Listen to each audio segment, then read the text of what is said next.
This is the Rational Reminder Podcast, a weekly reality check on sensible investing and financial decision-making for Canadians. We are hosted by me, Benjamin Felix, and Cameron Passmore. This week, we were joined by Daniel Weinand. Daniel is the co-founder of Shopify, which is a company here in Ottawa that has had enormous success, not just in Ottawa or Canada, but all over the world over the last few years as a public company. Shopify is it's a commerce platform that supports, I believe, now over 600,000 different stores around the world. So it's an incredible success story.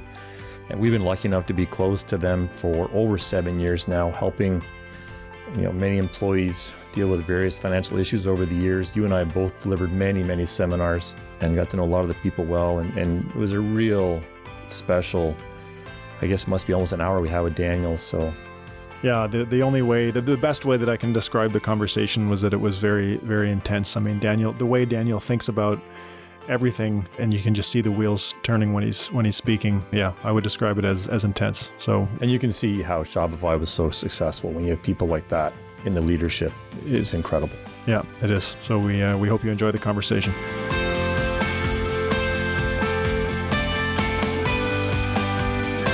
Welcome to episode 22 of the Rational Reminder Podcast.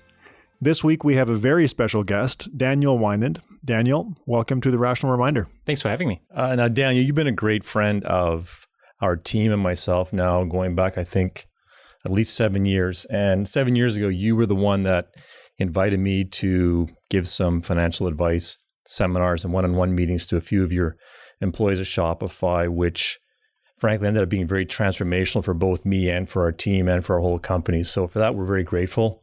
It's also safe to say that you had a huge impact on Ottawa, and Shopify's had a huge impact on the country as well. Now, you're from Germany. That's right, yeah. So I'm curious, how did you choose Canada? How did you choose Ottawa? Well, Canada chose me more than I chose Canada. Toby and I were good friends back in Germany, and he was already living in Canada. And at the time, his girlfriend, now wife, they were living in Ottawa, and Toby wanted to start a new company. So one day I got a phone call from him. I was still living in Germany, and he told me about this idea that later would become Shopify. And I was so intrigued by what he said that I decided I drop out of university, move to Canada, and try help Toby to build up this company. At what point in the company was that? Was that still when it was a snowboard store? It was shortly after I was a snowboard store. So personally, I wasn't involved in selling any snowboards. I kind of got to experience the tail end of that. But it was just at the transformation of, hey, let's take the software that Toby's written for the snowboard store and turn it into a software as a service company. So when did you know you were onto something? The reason why I moved to a different country was that I strongly believed that we were onto something. Just the brainchild was already onto something. And I think part of what made our early success was also us being oblivious to the fact that startups have such a high risk, right? We never thought about, what happens when we fail? We never thought about failing. We just thought, this is a brilliant idea. We just got to do it. We work we work every day. We work every day, pretty much had no weekends. But it was great fun, and we were lucky and we were fortunate that the timing and everything was right. So I have no illusions about that. But I feel like a lot of people, they may fail because they think too much about, what would it be like to fail. It just wasn't an option. Especially for me, it wasn't an option because, I just risked not having a degree and kind of giving up my previous life and just going 100% all into this idea. Can you talk about some of the decisions along the way, maybe some early decisions that when you look back were transformational for the company? Oh, there were lots of decisions. I mean, the beauty of a startup, or the way how we ran our startup, was that we made many important decisions every day. There were a few critical ones. Probably the most nerve-wracking one was when we changed our pricing model. So I don't know how many people know this, but when we started our Shopify, we called it a commission. So there was 3.75% that any merchant would pay us on any sale that they made. In exchange, we would give them accounts for free. And we figured that wasn't really sustainable. While we got a lot of signups, the merchants wouldn't actually sell that much in the beginning. And so we thought we need to do something in order to survive as a company, in order to grow and make some revenue. And so the big decision was to say, well, we would like to charge our customers monthly, lower the revenue share. And that was a big one because we didn't know how it would be perceived, like how many more signups, how many signups would we lose by doing this. The great thing is we didn't actually see a big loss in signups, but what we did see was the quality of our customers went up. Because now when people pay monthly for a product, now they're committed, right? Now they want to make the business succeed as well, as opposed to just having a free plan like, it's a Tumblr or anything that you can just go and sign up and you may not care about it or forget about it. But as soon as you start paying for something, now it exists in your mental model. So, Daniel, you retired from Shopify a little over a year ago, which must have been a big transition. Can you talk a little bit about how that transition was for you? Oh, it was huge. I mean, I've been working for well over a decade and working really hard. And it is a weird thing to be at a company and put so much of your heart and soul into it, grow your teams. And I had an amazing team and I spent a lot of time working on my team. Now leaving that all behind, that was a huge step. There were some other things that were going on in my life where I just felt like I needed a absolute change. I needed to change everything about me and kind of start like a second career and start a second life. And leaving Shopify, sadly, was part of that.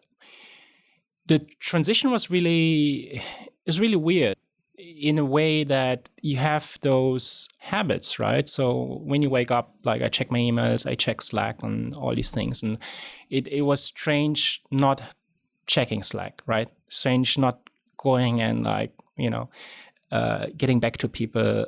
And kind of the hours that I would used to spend my days with suddenly changed and became empty. And then there was this overwhelmedness of opportunity of like, okay, here are all the things that I want to do, and but there are no restraints. So what do I actually do? Let me step back just a little bit, because some more details on how I made that decision was I felt not in love with technology anymore, right? So I caught myself that back then I used to be excited about everything new that came out, new technology, read up about everything from design to company culture and pretty much everything that I was responsible for at Shopify. And there came a point in time when I was still doing my diligence and following up on things and keeping up to date, but I found myself not enjoying it as much anymore as I used to. So I thought, that's odd. So I don't want to use the word burnout because it's been overused, and I don't know if I had burnout. I don't think so, because I had so much fun at work that I'd never felt like what other people would probably feel when they go through this. But there were some red flags, and I thought, well, in order to, I need to do something, because this is not sustainable, right? I see a trajectory that's going downhill. And in order to mitigate that, I asked for leave of absence. And luckily that was granted, which is also nice because I haven't really taken much vacation in all this whole time. So I thought it would be good, take a couple months, clear my head, do something else. And it was like a month or so, a month and a half into my leave of absence. And I realized, would I be happy going back? And would I contribute? And the answers to that were I could probably contribute, but not as much as I wanted to. I wouldn't have the impact that I wanted to. And frankly, I don't know if I would be happy. And then, so for me, that decision was kind of made that, I felt it was the most fair to say halfway through my leave of absence, talk to Toby and say, look, you're expecting me to come back this time, but I figure it's best to be frank, and I have to leave the company, as sad as that is, as big of a step as that is. I mean, that leads perfectly into the question I've been dying to ask you for so long, which Since I've known you, you've always had so many varied interests outside of Shopify, like composing music and then, making movies and then you're blacksmithing and whatnot. And can you talk more about kind of the role of happiness, especially going through a transition like this? So happiness and self-fulfillment. That's a big one. I mean, we can probably fill an entire hour just talking about that. I mean, I'm fortunate in many ways. One of those is that I have lots of interests, lots of passions. Some other people would say it's a short attention span, but I just like doing a lot of different things, and I like to do one thing at a time, get to a certain level, so get good to where I'm happy with myself. And then kind of move on to the next one. And I feel like I can pull knowledge and information from all these different fields and do whatever I do next, have that influence me, which is really interesting. So one of your interests that I find extremely interesting about you is poker. And you're not just interested in it, but you actually play at a very high level quite successfully. Right, yeah. Can you talk a little bit about how you got interested in poker and what's brought you to that next level that you're playing at now? Poker is a funny it's a funny game. I never really was interested in playing the game. I thought very little of it almost my entire life. And while I really love games, I love video games, I love board games, and I thought, well, poker's kind of, I don't know, it's kind of gambling, and I wasn't really that fond of that. But we used to play poker during company offsites. So every quarter or so, we would go and strategize, and at the in the evenings, you would go and have a friendly game of poker. While I knew the rules, I mean, they're not very difficult. I wasn't doing great, I wasn't doing terrible, but I never really had any interest. And then, funny thing enough, Toby told me about this website, and he said, just read it, it's interesting. And so it was a one-page primer on, how to play better poker. And all the fundamental concepts were kind of being talked on, when it comes to position, bet sizing, hand strength, and so on. So that fascinated me because I felt the game is so much deeper than I thought. There's so much more strategy than I thought, and so much more analytics. And when I realized that poker is not just a game of luck and a little bit of skill, and I realized poker is a game of a lot of skill and some luck, I kind of got hooked on the game. And then it became the challenge to myself to see, well, how well would I do? Because, people say in order to be good at poker, you need to be good at bluffing. In order to be good at bluffing, you need to be good at lying. I never thought myself as being a good liar. So I thought, I'm not going to be a good poker player. So fascinating. Yeah. I realized that's overrated. I don't think you need to be a good liar in order to be a good poker player. And there's different approaches to playing the game. And so my game is fairly analytical. And I don't want to alienate the readers by going too deep into the theory. But there is, that concepts, what I call game theory, optimized play. And now people use things like solvers, and there's a lot of math involved in order to realize and figure out like what's your best move, what should you be doing at any given time. And on the bluffing side, I'd like to turn that around instead of like focusing so much on being the stoic person at a table, which surprisingly enough I am. And I didn't realize that about myself, but when I play poker, I oftentimes get the comment that you're really intimidating, and you are, I don't know, I heard the weirdest names, like someone called me a pouncing cheetah and things like that. So wow. I don't know what it doesn't feel like it to me, but I do feel like I'm very stoic when I play. And that's just because I don't let the emotions get to me. So it doesn't really matter if I win lots or lose lots. I don't get very emotional when I play the game. And I think that helps me keep my emotions and kind of my reads in check. But on the side of reading other people, I have worked in a psychiatry for quite some time, and I've always been interested in human psychology. So, I mean, that was kind of like the perfect blend of here's math, here's analytics, and there's also the human psychology part where I can figure out, okay, why would someone act a certain way? And it comes down to, you're trying to figure out how much money the person has, right? Like, how much is that watch worth? Like, if the watch, there's anecdotes and jokes, right? But, people say like, okay, if his watch is like 50 grand and up, then don't try to bluff him because money doesn't mean anything to them person. Wow. But if it's you're just trying to get good impressions on people when you play with them, and trying to categorize them, because you can only go so much into detail. So in my mental model, I have all these different personalities, and I will assign them to the players I play against, and that helps me make decisions really, really quickly, because I put them in a certain drawer. And sometimes I'm wrong, and then I have to reevaluate. Also, part of the beauty of poker, the other thing that made me stick to poker, and why I was so excited playing higher and higher stakes and trying to get as good as I can, was that I learned so much from poker that I can apply to my life, and things that I could apply to my business.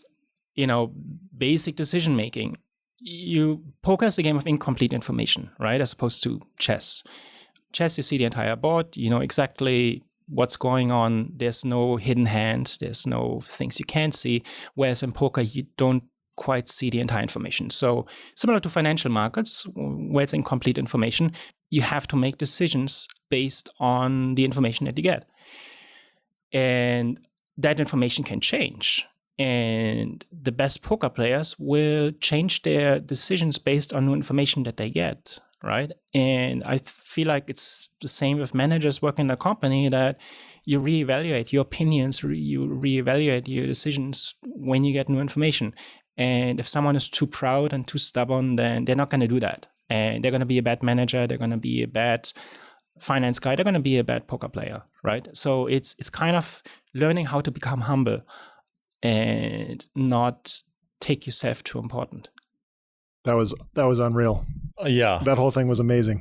And I think it cues up, something else that was on our mind, which you were the chief culture officer at Shopify. Can I say one more thing about poker? Because, some people may have seen me playing on TV and playing for really high stakes, or they see me in big tournaments. The really cool thing for me, and that's how I like to challenge myself, is I when I started playing poker, I had a really small bankroll. I had like a couple $100. And of course, I can afford to play higher stakes, and I can jump in much bigger games, but I didn't want that. So I played the smallest stakes that I can and built myself a bankroll and worked my way up to the higher stakes until I could afford to play the higher stakes. And I never wanted to be that rich business guy that, jumps in games where they don't belong. So I think that's true for when you want to learn anything, even if you can get ahead of yourself, it's better to not do it and kind of earn your right to progress to the next stage. And I think there's such a beauty in going through that whole experience, because you also learn what it means to anyone else who got there, right? You know the journey that they were on to get there because you were on it yourself. You weren't just the guy who dropped in at like stage 8 and, started playing like really high stakes. So I think that's an important thing, is like, be humble enough to, admit to yourself it's okay to start at the bottom and like work your way up. That is also a great lead into a question we had about when, you were the chief culture officer at Shopify. Safe to say culture was legendary in that environment. Certainly. Culture didn't even exist at the time. And I don't know where you got this culture ideas from when you moved here from Germany. So can you talk about how you built the Shopify culture and where it came from? Yeah, so I have to explain a few things. One is, at the time, we were about 70 people at Shopify, right? And we thought, hey, what we've created is amazing. It works really well. We love our team. We love how they work together, how they collaborate. We're also seeing our trajectory. We're seeing our hiring. We're seeing we are growing like 100% year over year. And, next year we're going to be over 100 people, and the year after and the year after and so on. And we're going to be, at some point we're going to be 500,000 and plus people. So we don't want to grow having a blind eye towards, what it feels to be working at the company. And we don't want to wake up one day and realize that we created a company that we don't really want to work in anymore. And the decision was made that, we should be focusing on this, but we don't really know what to focus on and what that means. But Toby and I talked, and he said, okay, you should be the guy. And said, yes, I would like to. Let me figure out what it means, right? At the time, there weren't really any books on company culture. There were a few psychology books that, that are still relevant today that I can recommend, like Grit by Angela Duckworth. But when you saw newspaper articles about company culture, the most journalists would talk about perks and benefits, right? They would talk about the Google offices, that they have catered lunches, that they have a slide, that they have, you name it. And there's something that didn't quite sit well with me, saying like, oh, this is the company culture. So I went on an exploratory mission and tried to figure out, what is this in the first place, trying to identify it, right? And it took me a while, but I read a lot of books on anything that would talk about culture. And there's this one definition that really resonated with me, and that was from anthropology, where they define culture as the willing behavior and beliefs of a group of people. So, it's a group of people. So, and beliefs is something you can't really tell them what to believe. They believe what they want to believe. And willing behaviors is, what they're willing to do, not what you tell them to do.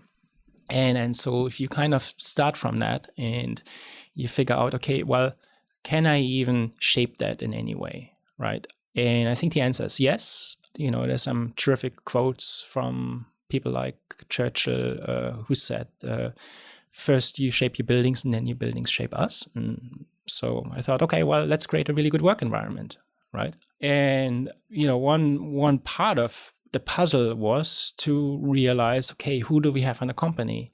How do they tick? And they are not like me. And kind of realizing, like, not everyone is like you, right? So not everyone likes the things that you like. And so how can we create a work environment where everyone can work to their fullest potential?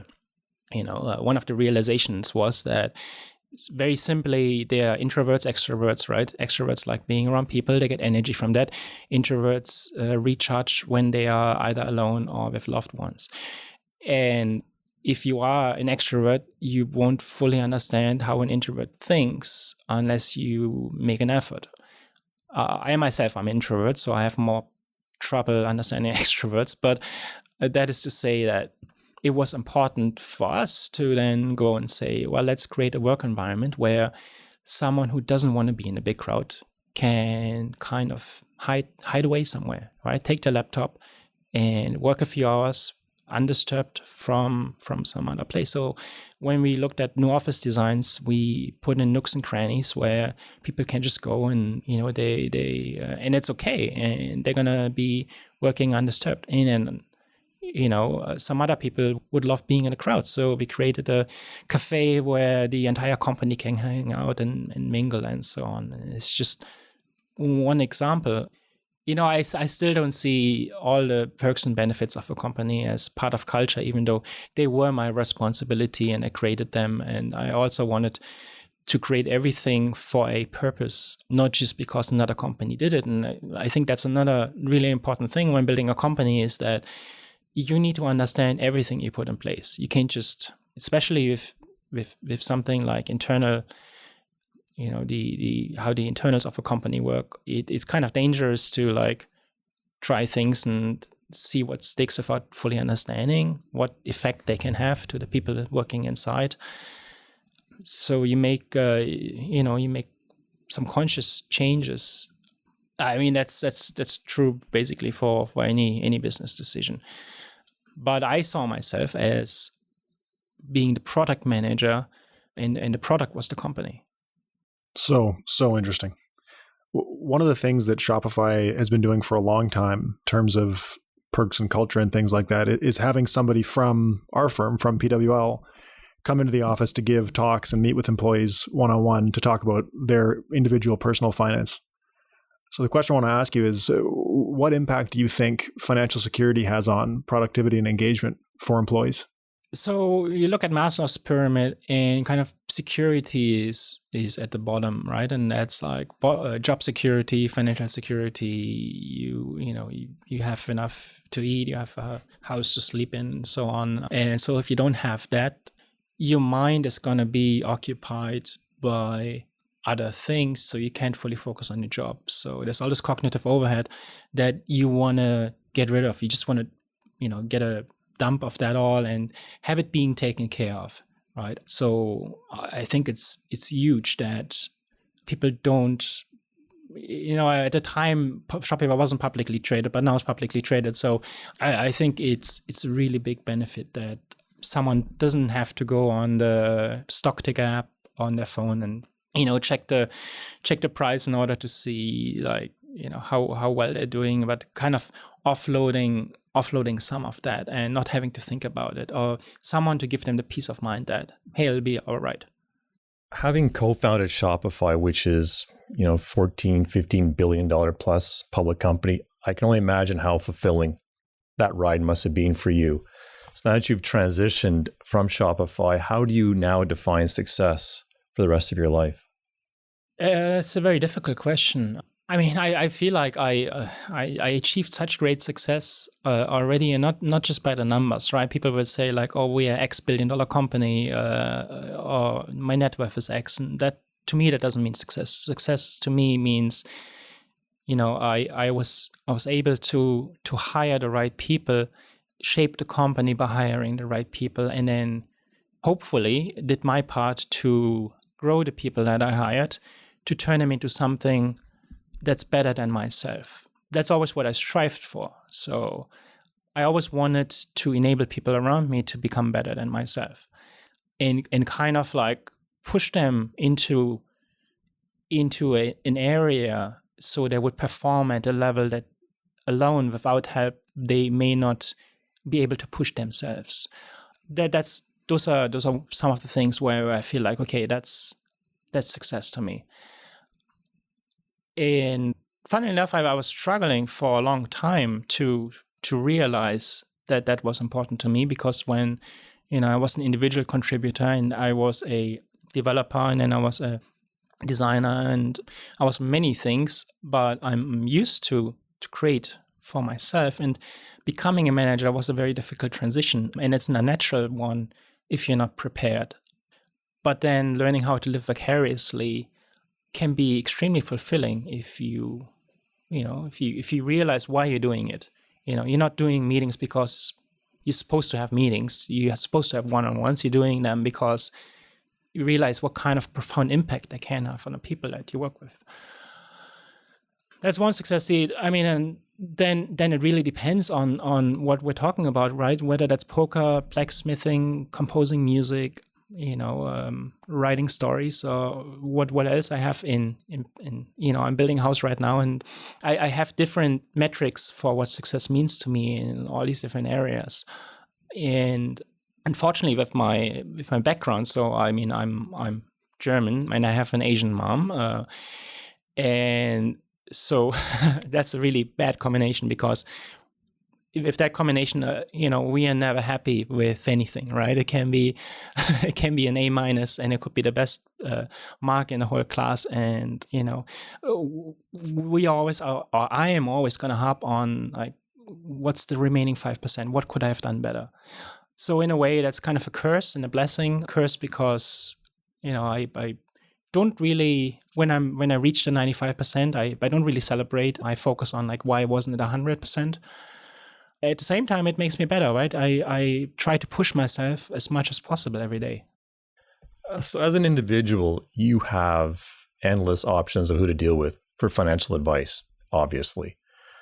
I'm curious, because this podcast is, for our clients and, people who might choose to be our clients. Can you articulate why you work with us? Like, why we have the privilege of being able to help you? Well, I mean, there's a few reasons. The one I don't keep to myself. The results are extremely solid. But first and foremost, I like to surround myself with really strong people that, again, can kind of clear my cognitive overhead so I can focus on the things that I really want to do. And that's my financial advisor, that's my accountant, that's my lawyer, that's pretty much everyone else that I need to be competent, because I don't know about those areas and I need to 100% trust the person in their respective areas. And with PWL, I found that person with Cam, and not only is all the financial advice extremely sound, but he's also been my psychiatrist, if you will, and probably for many others, right? It's difficult to describe, but there's something very fulfilling in having parts of your life figured out that you don't really want to spend that much time on or deal with, right? I can just tell Cam I want to do the following things, and please connect with my accountant on the other things, and I know it's going to be done, and that's exactly what I need. And I don't want to coach someone, I don't want to wrestle with someone. So my advice to finding, whether that's a financial advisor or lawyer or accountant, is like, find someone that you really get along with, that you can trust, and that you don't have to fight over every little thing. So, you want to be on the same page. You want to learn from them when you're ready. And you also want to be doing your own things when you don't have time to think about those things. And, PWL and my philosophy are extremely aligned. And so it was kind of a very obvious choice for me. Is there anything that you worry about from a financial perspective? Worry is too strong of a word. When you think about, when I started with PWL, I pretty much had all my entire net worth in just one holding, right? And it was the company I worked for. It was Shopify. And so, that's just, whether I work for the company or not, that's a huge risk, right? Because as great as company is, and I strongly believe in it, I still do, it's not what a sane person would do. It's not, if you take every dollar and just put it in one stock, it's probably not a smart idea. So early on, to me, it was just like, okay, well, how can I create some diversification and kind of hedge certain things? I like to be prepared when, certain events that could occur in the news, and what would it do to us, right? And so I'm looking at, full disclosure, I'm, my vast majority of holdings with PWL, but I also have created some minor diversification by investing in various other areas, right?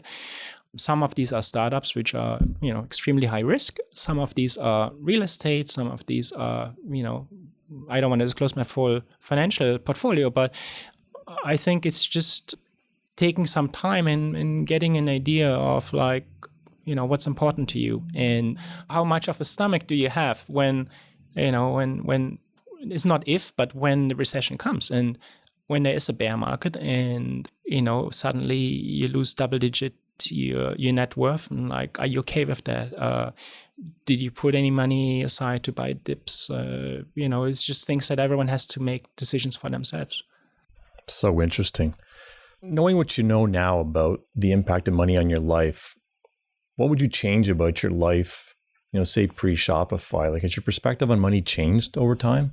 Well, money has, in order to understand that answer, you have to understand that I come kind of from a lower middle class family background. So there wasn't, we never had the fanciest things. We got a lot of hand-me-down clothes. There never was a lot of money in my life growing up. It only continued when I was a university student. And then when I came to Canada, I found pretty much the cheapest apartment in the basement I could find. I sustained myself on ramen noodles for months. I really learned how to make every dollar count. And in some ways, I still have that very prudent mentality. Just as an example, I was playing poker with these guys, and, those were like over $100,000 per head on the table.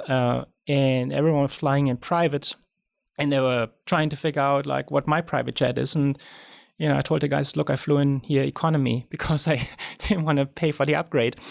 And it was just, it seemed to make more sense. I'm pretty finicky when it comes, I don't want to pay more than I have to for getting something. So, and I don't know if that's false pride or if that's, I just don't spend much time thinking about it. At the same time, I mean, money enabled me to not having to worry about money anymore. And I spent a lot of time when I was younger worrying about money, right?